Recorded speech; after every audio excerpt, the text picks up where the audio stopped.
The day I was terminated from the massive empire I quietly constructed was the exact day my legal traps snapped shut. A freshly appointed executive named Brenda strutted into my office on her very first morning and demanded my immediate removal. She was completely intoxicated by her family connection and truly believed that a glossy new title gave her supreme authority over my life. Brenda held her Master of Business Administration diploma like a weapon while reading a rigid script from her tablet screen. The junior human resources representative standing behind her was visibly trembling because he knew the fragile ground they were walking on. I did not argue or raise my voice because 3 decades in corporate boardrooms teach you exactly how to handle fragile egos. I simply handed over my security badge and walked out. Brenda did not realize that a ticking clock had started the moment she signed that termination paperwork. While she was likely celebrating with expensive champagne in my old corner office, a certified legal courier was already distributing massive packets to our investors.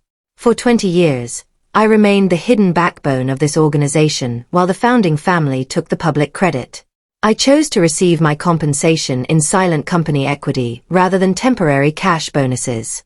When the original founder named Harrison was struggling with early compliance issues, I stepped in to stabilize the entire operation.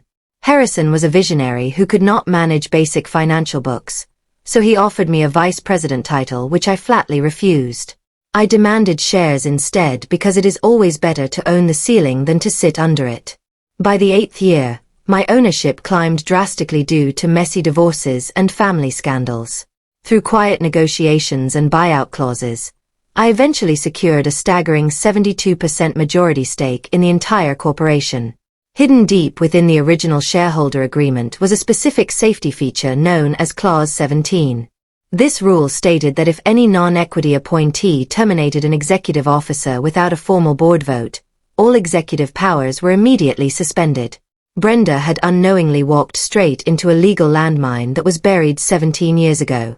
Upstairs in her new glass office, Brenda attempted to establish her dominance by ordering the Information Technology Department to revoke my system access. The technology director looked at the master registry and immediately noticed my name listed as the primary administrative authority. He took his laptop straight to the legal department instead of following her reckless command.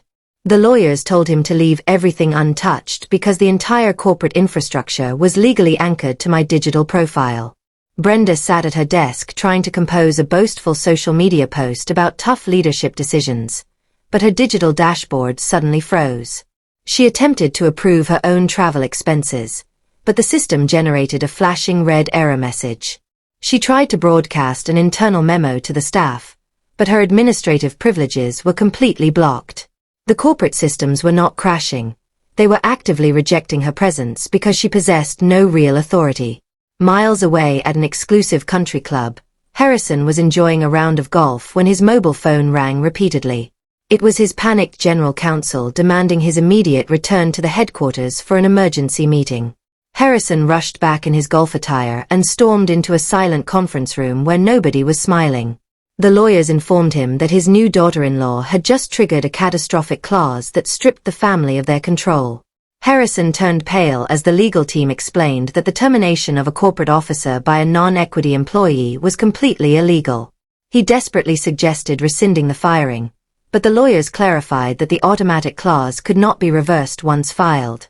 The emergency clock was ticking loudly, and the entire board was legally required to convene within 3 hours. Harrison realized he had handed a loaded weapon to an amateur who did not understand the safety lock. The boardroom filled quickly with anxious investors who had cancelled their personal schedules to address the sudden legal emergency. Brenda walked into the room wearing a pristine cream suit, still projecting an aura of unearned confidence. She marched toward the prominent chair at the head of the long table, assuming she was leading the session. The elderly board chairman named Arthur raised his hand and coldly informed her that the seat was strictly reserved for someone else. The general counsel read the official suspension notice aloud, completely shattering the remaining illusions of the young executive. Brenda looked at her husband and then at Harrison, but both men kept their eyes glued to the table in deep shame. She weakly questioned who could have possibly authorized such an aggressive countermove against her. Arthur looked directly at her and stated that the true owner of the company had activated the emergency protocol hours ago. At exactly 3 o'clock in the afternoon, I turned the door handle and walked into the tense boardroom. I wore my standard black suit and carried a single leather folder containing the certified shareholder documents. The room became completely silent as I walked straight to the head of the table and opened the file. I did not sit down because standing in that room communicated an absolute dominance that no title could ever grant. I spoke in a calm and measured voice, formally requesting a binding vote to dissolve all executive appointments made within the past 48 hours. Harrison looked entirely defeated, appearing much smaller than the arrogant patriarch who usually dominated these rooms. Brenda looked as though she might lose consciousness as she watched the board members immediately second my motion. They understood that 72% of the voting power was currently resting in my hands. After the board adjourned to process the paperwork, Harrison requested a private conversation with me in the adjoining room.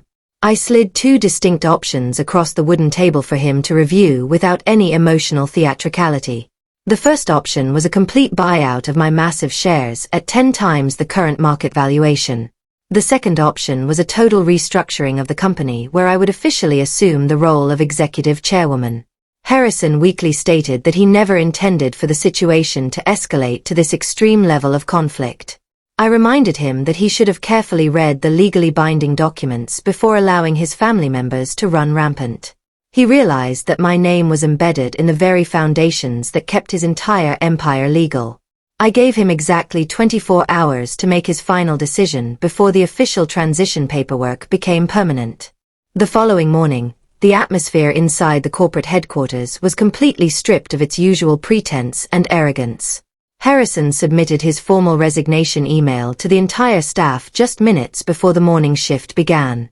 Brenda arrived at the building looking completely exhausted, her previous confidence entirely deflated. Her security access badge failed to open the front doors, and a guard politely escorted her away from the property forever. I entered the morning briefing and took my rightful place at the head of the table to begin the restructuring process.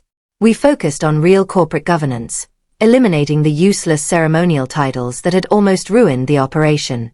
True power does not originate from a loud announcement, a fancy nameplate, or a privileged bloodline. It comes from understanding the hidden wiring inside the walls and knowing exactly how to protect what you built.